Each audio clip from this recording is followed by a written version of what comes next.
I would say that was awesome. Good morning, everyone. On behalf of the entire congregation, I welcome you to the Unitarian Universalist Church of the Shenandoah Valley. I'm Bob Lessman, your worship associate for today's service. Before I go on, I should say two things. One is that I'm going to introduce our speaker just before he speaks. I thought that might be slightly more appropriate. And also, I want to remind everyone that this weekend contains Veterans Day. And it might be a good idea, at least I'm thinking for me, a good idea to think about what our service people have done for us over the years.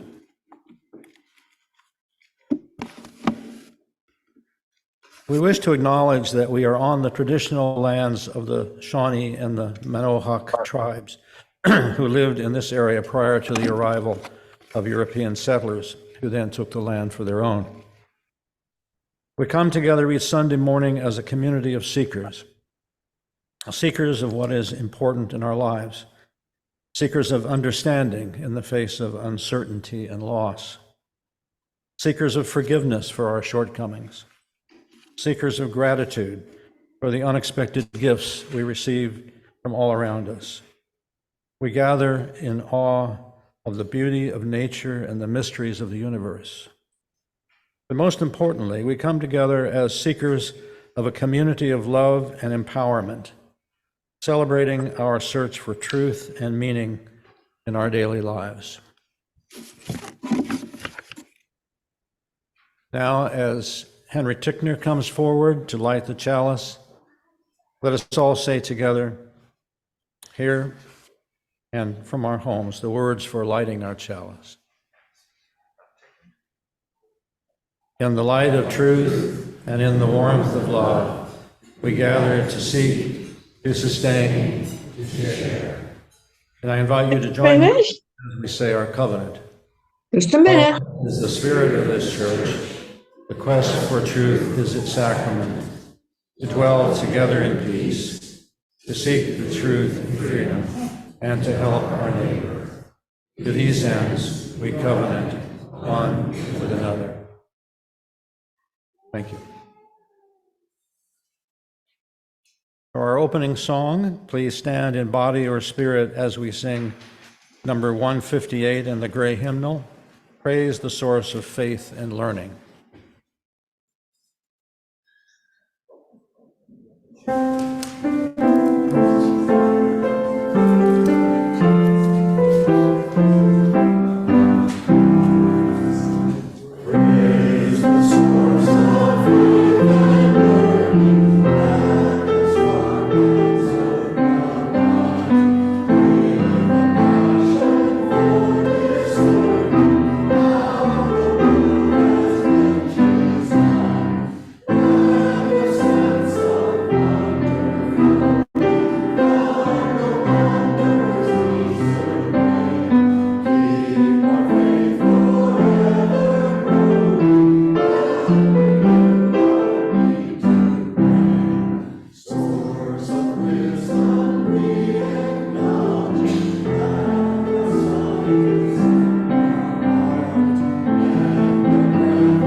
Our time for all ages, Christine has a reading for you.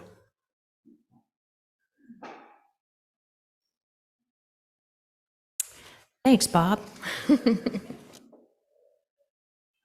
Today I'm going to say a poem.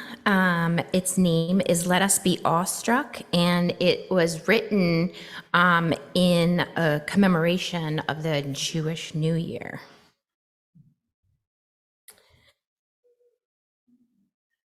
Let us all celebrate. Let us marvel. Let us be awestruck.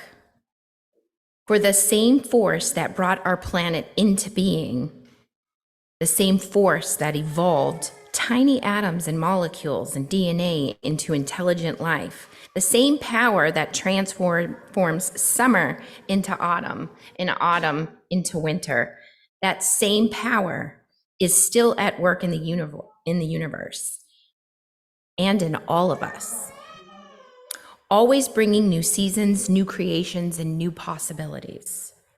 Breath of life, breathe in us, with us, through us.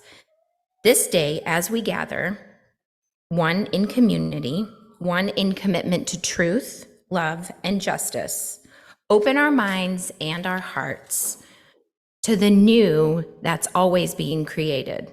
Come, my friends, let's celebrate, let's marvel, let us be filled with awe. Come, let us worship together. We're going to sing out our littles. Go now and read.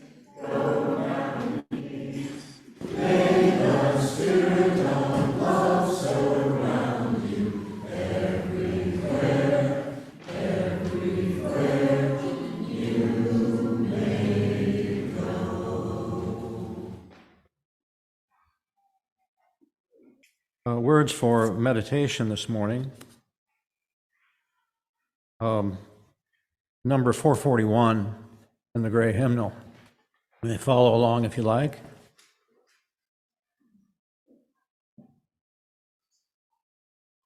We'll have a short period of silence following this reading. To worship is to stand in awe under a heaven of stars, before a flower, a leaf in sunlight, or a grain of sand. To worship is to be silent, receptive, before a tree astir with the wind, or the passing shadow of a cloud.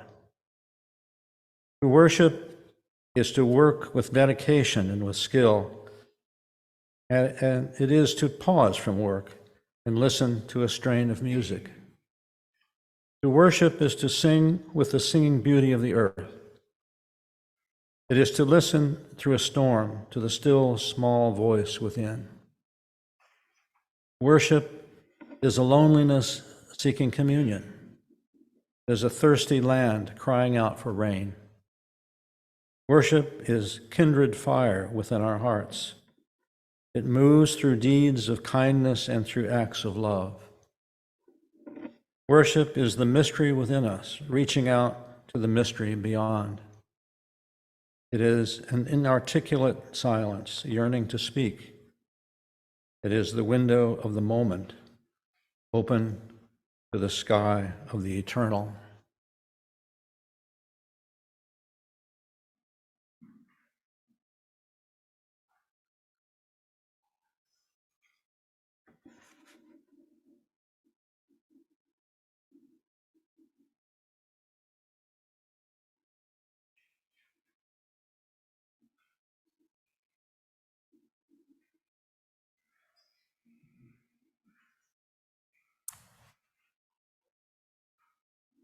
Many of you know John Copenhaver. I'm sure he sees a lot of familiar faces out there. Let me say a few words about John.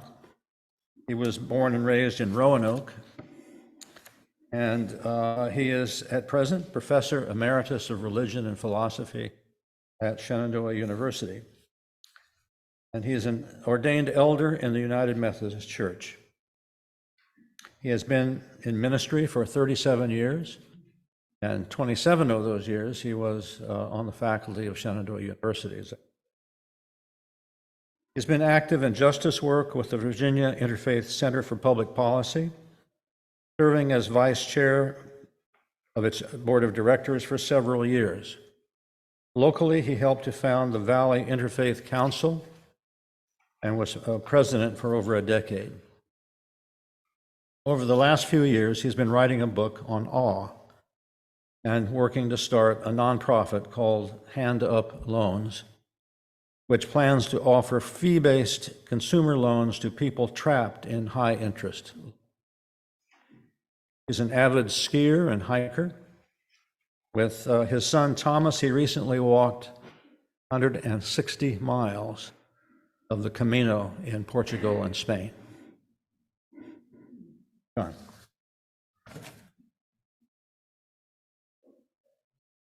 Thank you, Bob. And good morning again. Good to be with you and again to see so many friends and to be here again as I think this is the 7th time that I've been here, or at least I think that's about right, but I'll say a word about that in a second.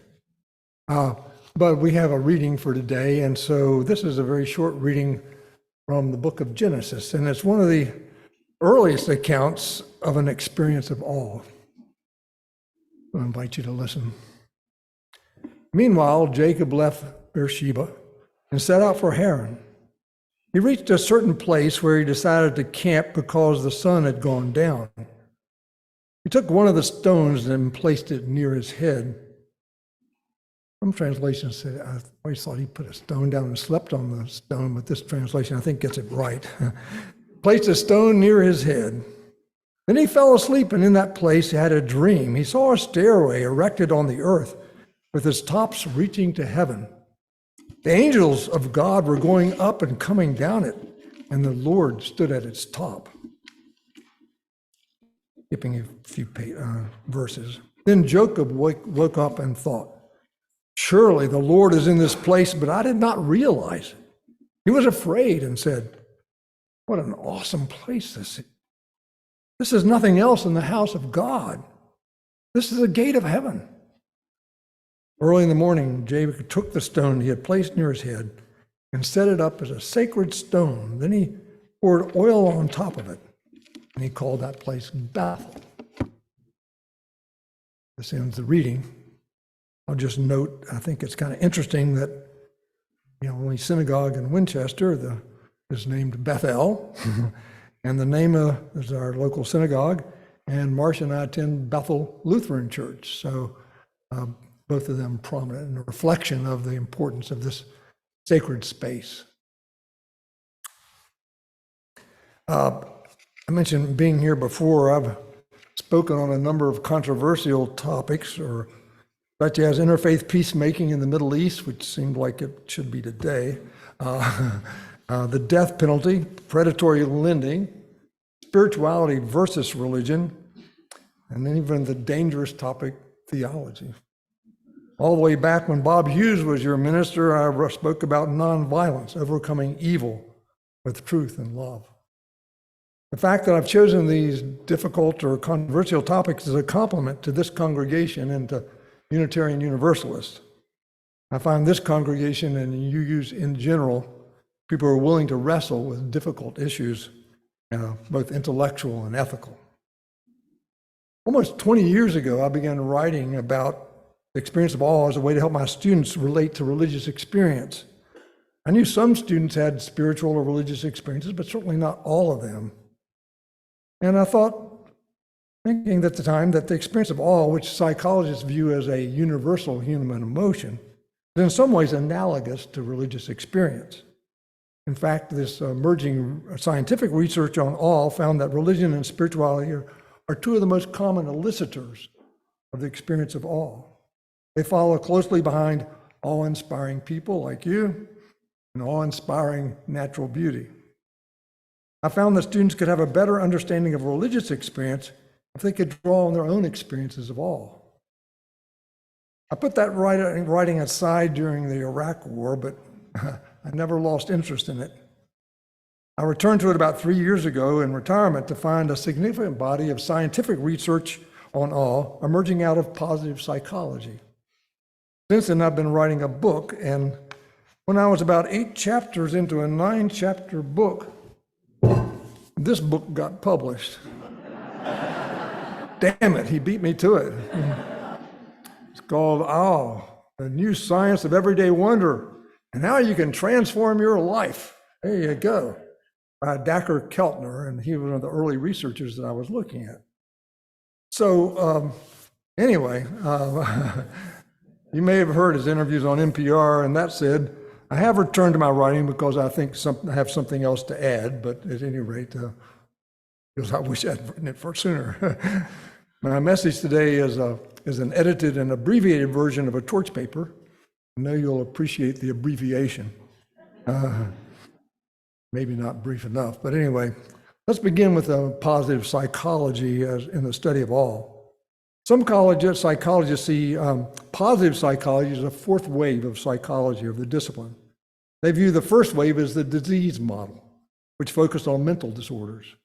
Behaviorism in the second wave emphasized operant conditioning and the need for positive and negative reinforcement. A more holistic approach emerged with humanistic psychology, the third wave. Humanistic psychology highlighted self-awareness and the need for self-actualization. It paved the way for the fourth wave for positive psychology. Of particular interest among positive psychologists is the work of Barbara Fredrickson. In her broaden and build theory, she, quote, proposes that positive emotions are able to broaden people's minds, resulting in resources for experiencing well-being and resilience in times of adversity. Think these qualify as times of adversity? She identifies the 10 most common positive emotions: joy, gratitude, serenity, interest, hope, pride, amusement, inspiration, awe, and love. In her research, she found positive emotions are internal signals that encourage and motivate individuals to engage in their environments and explore novel people, ideas, and situations. In other words, these emotions help us to adapt and to thrive. The scientific research is still relatively young. That research has been summarized carefully in a white paper produced by the Greater Good Science Center at the University of California, Berkeley. The author of that study, Summer Allen, explains that up until 2003, psychologists only had a fleeting interest in the emotion of awe. But in 2003, psychologist Dacher Keltner, mentioned before, Jonathan Haidt, presented a conceptual approach to awe in a paper. It presented a theoretical proposal of how to define, conceptualize, and study awe, laying the foundation for a new and rigorous line of research. The research has already produced a trove of findings and insights that apply to various types of awe. In this seminal paper, Keltner and Haidt suggested that awe experiences can be characterized by two key phenomena.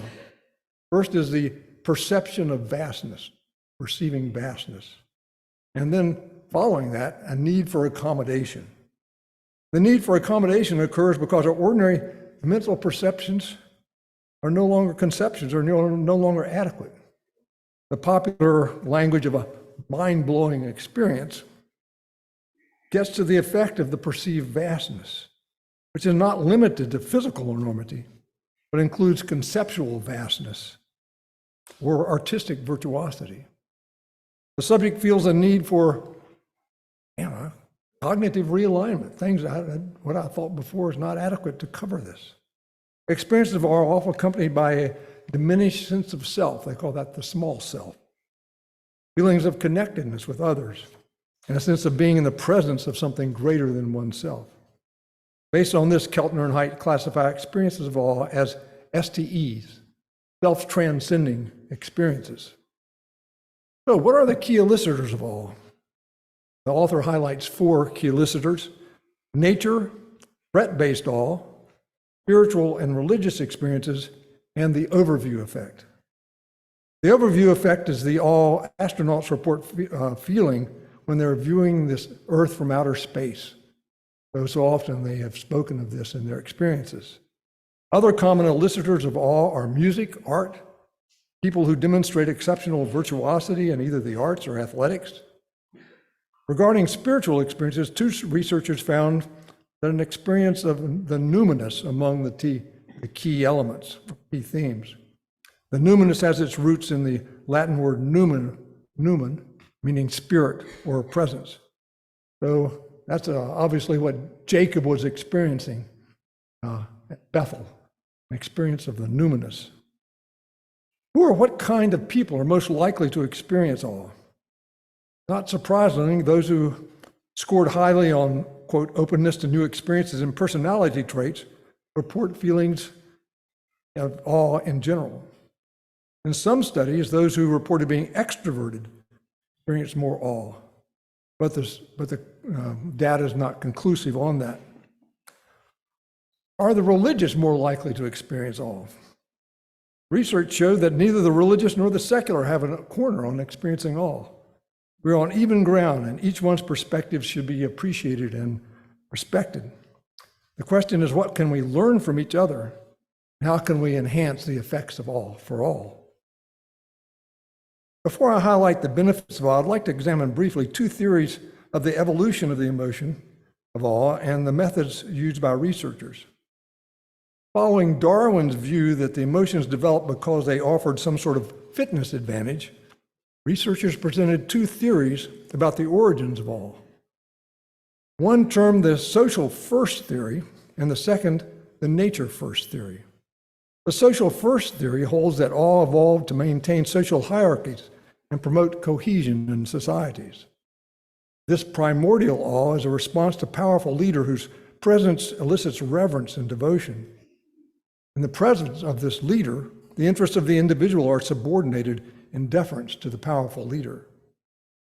The nature first theory, on the other hand, holds that experience of awe enabled hunter-gatherers to find favorable and safe environments for shelter. The experience of awe is associated with vastness, assisted hunter-gatherers in choosing sites. That one side was protected and people could easily view approaching predators and enemies. These conditions most fulfilled the elevated locations with a sweeping view of the surrounding area. And the sweeping view of natural scenery happens to be the stereotypical and most prevalent elicitor of awe in contemporary settings. For example, when we stop at the Grand Canyon or an overlook or a mountainside. So for those reasons, the two theories are there. I don't have a favorite yet. The methods that researchers used were quite varied. Some of them might strike us as pretty subjective. These include asking subjects to keep a daily diary of their awe-inspiring experiences and asking participants to recall experiences of awe and write about it. Another more objective experience, researchers simulated the overview effect. Another experience used VR, virtual reality, to create an immersive environment that displayed apparent panoramic views of natural beauty. One of the values of using VR is that it, quote, provides the potential to simultaneously measure psychophysical measurements in real time, such as skin conductance, respiration, heart rate, facial movements, and posture. So combining these firsthand accounts from subjective emotions or feelings and objective measures from neuroscience, such as electroencephalograms, has yielded a new discipline for studying awe, neurophenomenology. Neurophenomenology. The good news is that you won't have to spell that in Wordle. The research studied both the physiological and psychological effects of experiencing awe. Quote, the experience of awe is associated with a number of physiological effects, including change in nervous system activity, goosebumps. The technical name for goosebump is piloerection. Sounds a bit racy to me, but chills and possibly reduced inflammation. The psychological research on the experience of awe points to a host of important benefits. Even a couple of these effects would justify cultivating awe, but together they present an impressive list of wholesome outcomes. When it comes to, this is a quote, when it comes from psychological effects, studies have found that awe can create a diminished sense of self, in fact, known as the small self, give people a sense that they have more available time, you want that? Increase feelings of connectedness, increase critical thinking and skepticism. You all need that? Anyway, increase positive mood and decrease materialism. Wow. To these, you can add humility, another, the small self, kindness and generosity. Reading through the literature on these positive psychological benefits, it begins to sound like a wish list for psychological well-being and ethical living. I know some will hate this analogy, but it reminds me of those elixirs that were sold to heal everything from arthritis to ingrown toenails. But no doubt if it could be bottled, it would be a hot item. But the salient difference between those and this is that this is backed up by solid scientific research, well supported. Let's take a closer look at the benefits before examining the dark side briefly. Perhaps the most common and studied attribute of awe is that small self feeling that accompanies the perception of vastness, spatial or conceptual. So rather than citing more research, I thought I would more interesting here if I shared a personal experience. So pardon this, but in 2015, Marcia and I decided to take a tour of the national parks of Utah while on the way to Salt Lake City for a meeting of the Parliament of the World's Religions. Among the stunning parks that we visited in Utah, Canyonlands gets the least attention. Zion, Bryce, Arches, even Capitol Reefs have more. I imagine many of you have been out there. How many of you have been to one of the Utah national parks? All right, a good number, so you know what I'm talking about. How about the Canyonlands? See, it's neglect. Oh, well, that's impressive. So you're well-traveled. But if what you're seeking is solitude, silence, dark skies, and a sense of the sacred, Canyonlands may be the best of all. Many are drawn to it because of the long, low, powerful Mesa Arch. But we were drawn to the park for its darkness. The International Dark Sky Association designated it as an International Dark Sky Park in 2015. Here we visited. After a day of walking the trails, viewing the canyons, visiting a Puebloan granary, we found a good viewing spot to watch nightfall. Gradually, the bright cluster of stars we call the Milky Way came into view diagonally across the southern sky. A few bright stars turned into clouds of stars with dark clouds winding their way through them. The clear sky allowed us to see depth and dimension within the clusters. After it had come fully into view, we put down a blanket and turned our eyes directly above. Looking up from our blanket, the myriad stars conveyed the overwhelming vastness of the universe, while our minds reflected on the eons of time required for the light to reach us.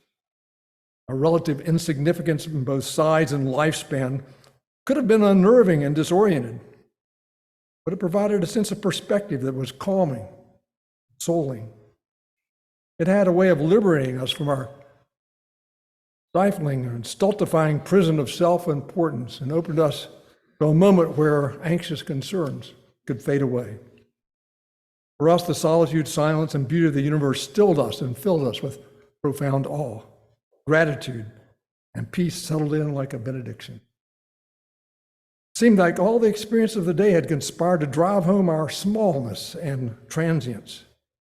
Realizing that the monumental spires of the needles across the canyon were once coastal sandstone, learning that the soil around us was composed of invisible life forms called cryptobiotics, were among the oldest living organisms. Having our supper outside a granary our Puebloans had likely eaten 800 years ago, and watching the vast stars cluster we call the Milky Way, all of it helped, in a positive sense, to put us in our place. We felt a deeper connection to our ancestors, to our planet, universe. From this account, it's not hard to see how the small self feeling is related to humility and a sense of connection.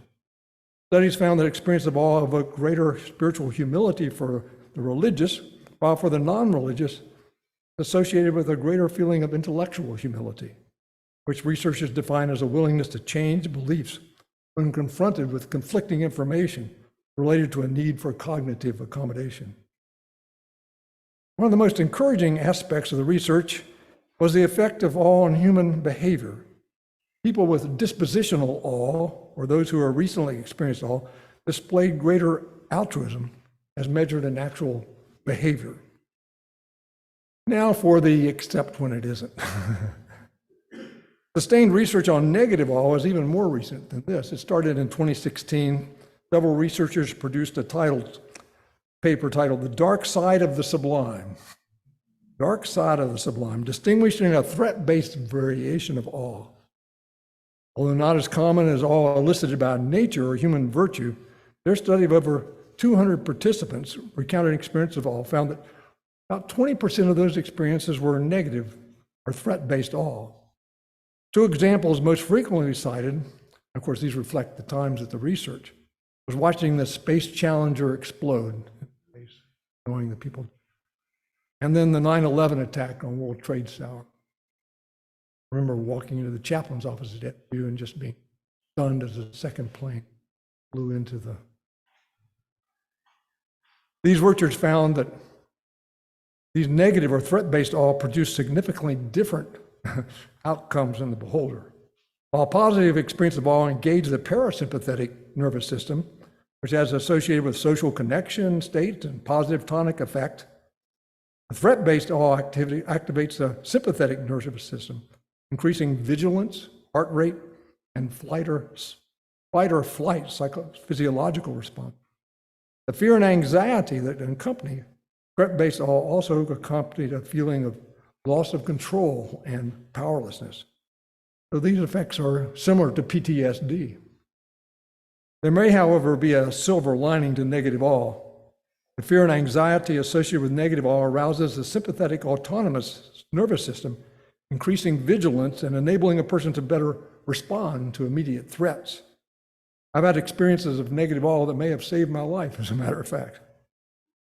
So I hope that in the future, researchers will pay closer attention to negative awe as they continue the research. In conclusion, I'd like to briefly address what I think is the significance of this research for us First, let us harness all for good. As we learn more about all, I think we'll find new ways to harness its positive effects for individual well-being and for society. As we have learned, it played an important role, evolutionary role, in building social cohesion. Perhaps common experiences of awe or common reflection on awe can help us bridge the divides that plague our planet and our world. It has the capacity to loosen our cognitive straitjackets and open us to new possibilities. Further tools and experiments that researchers are developing may help make awe more accessible to us as well. And lastly, build a bridge between secular and religious spirituality. For the first time in the history of the Gallup poll, they've been doing it for over 80 years, the number of people in the US who are not affiliated with a religious tradition has surpassed those who do. So we're in the minority here. One of the new findings of this poll is the way that these people, who are the majority who are now not associated with a religious tradition, frequently referred to as nuns.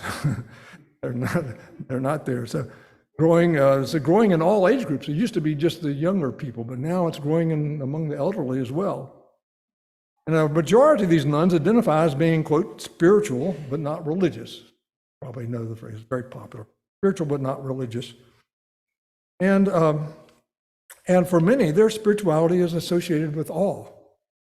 With the US population nearly evenly split between nuns and those affiliated with religious groups, finding fresh ways to communicate about spirituality and values may be beneficial to both groups. If secular and religious spiritualities want to compete, or better yet, to cooperate, this should be the place. How does all help us express and enact our love and our connection to the natural environment? If all can make us less materialistic and more generous, how can we amplify it? How does all help us heal the wounds of our broken world? Thank you.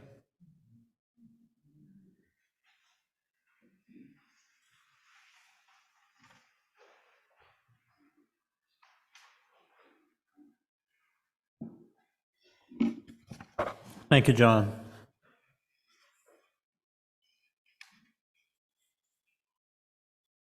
One of the Share the Plate organizations, which is receiving some benefit from this church the month of November, is CCAP. And we have the executive director of CCAP here to tell us a little bit about this fine organization. Her name is Andrea Cousins. Andrea?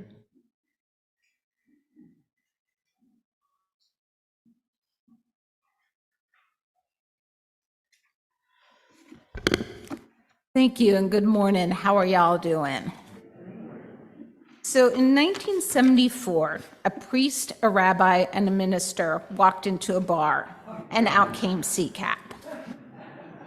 In reality, laity from 3 original churches that quickly became 11 congregations and is now between 30 and 45 congregations support the program at CCAP through volunteers, donations. And what CCAP has done in the last 2 years, almost 3 years, is really rebrand ourselves. We're going back to our basics, which was in 1974, the laity from these churches and congregations saw a need to help those who could make it 3 weeks of the month, but really struggled that 4th week.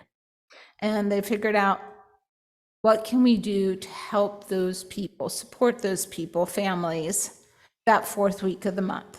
So we have a food pantry. And that food pantry operates 4 days a week and 1 Saturday a month. And we serve up to 50 people, 50 households a day in that food pantry. I am not a mathematician, so if somebody out there is, you can do the math. We have a clothing ministry where people come 3 days a week to get clothing. And we have financial aid. We offer up to $200 per family or household once a year. to help with very specific things: rent, mortgage, utilities, fuel, and car repair if you are working. So we've kind of refocused on being a homeless prevention agency, and that's working very, very well for us. Last year, we served 3,200 households in Frederick County and Winchester City. 1,900 came through the food pantry. About 1,100 came through the clothing house, and we gave out financial aid to 1,600 families. This year, we're at 20% more than that. People are hurting. We also have, thanks to the benefactor behind me, 2 community fridges, which is a really cool program designed to combat food insecurity and food deserts. So there is a community fridge at 419 North Cameron, our health campus, and there's one in Stevens City at Abundant Life Church. And we're going to put a 3rd one in come January at Montague United Methodist Church. And so what it is anybody can come. They're open 24/7. They look like the cooler that you would take a can of soda out at a Handy Mart or a 7-Eleven. And my desire was to keep it for fresh produce, because that's something that can be expensive and hard to find in food deserts. I go to the fridge, I clean it out once in a while, I find Kathy's Cupcakes. I find 6-star catering. And that's great. That's the beauty of the fridge. It really kind of is there for the community to give and for people to take. So I would prefer celery and carrots. The community prefers Kathy's Cupcakes. And we do get celery and carrots. We also have a firewood program, which I don't think people realize. This is a pass-through program with Westminster Canterbury and Frederick County Rotary. And we roughly do 100 to 105 loads of firewood to clients throughout the winter months. And this has been going on, I believe, 11 years. And last year we did our 1,000th load of firewood. And this really helps people. We have a bicycle program. If you're unemployed, or if you're employed rather, and you need to get to work and you don't have a car, we will give bicycles. And that again is through Frederick County Rotary. And we have a steel-toed boot program. So if steel-toed boots are not having them as a barrier to working, and you give CCAP a letter from your employer, you can get steel-toed boots once a year, as long as we have them.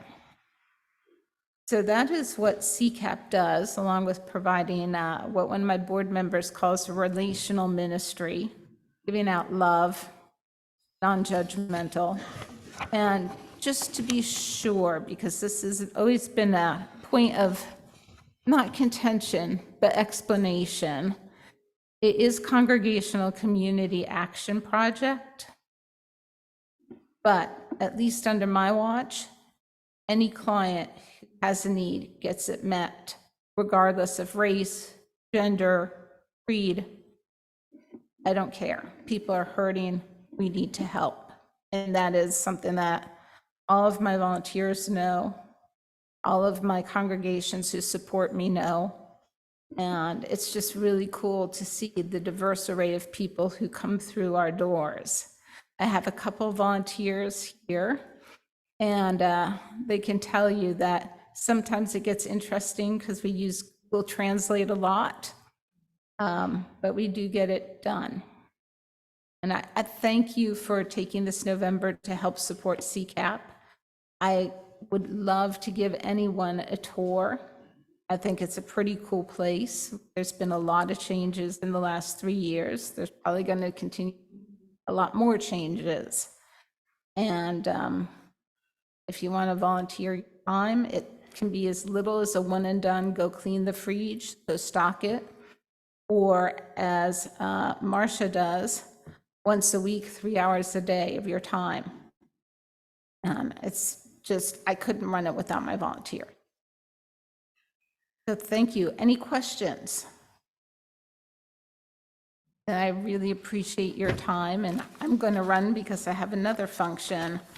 I can only talk about two things in my life, CCAP and bicycles.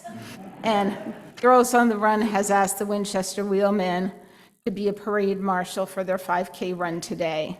And I was the sucker who said yes. So thank you very, very, very much. I appreciate it.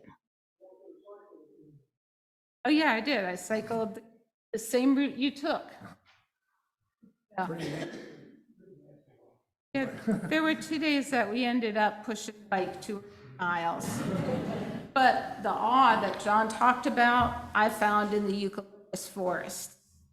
It was raining cats and dogs and the light playing off the scent of it. It's just absolutely amazing. Realize that you're one little speck. That's incredible and fantastic. So thank you.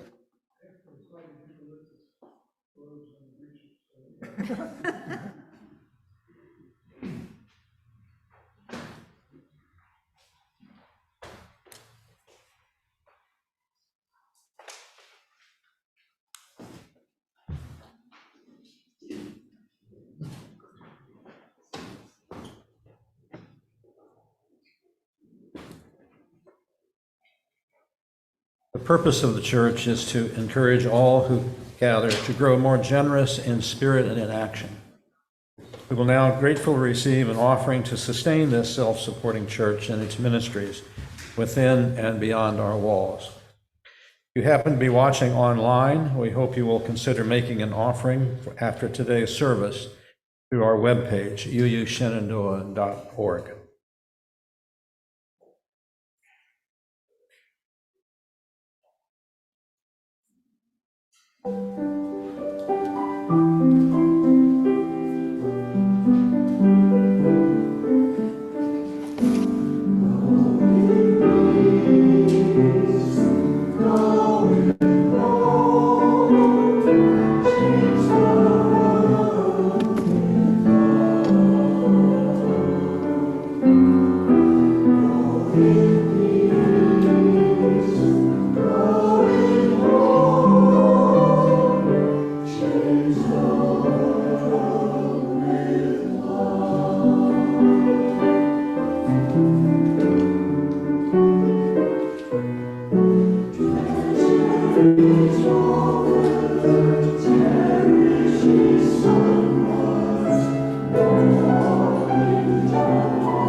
The words for reflection are by Sophia Lyon Foss. We gather in reverence. We gather in reverence before the wonder of life, wonder of this moment, the wonder of being together, so close yet so apart, each hidden in our own secret chamber, each listening, each trying to speak, yet none fully understanding, none fully understood. We gather in reverence before all intangible things. The eyes see not, nor ears can detect, that hands can never touch, that space cannot hold, and time cannot measure.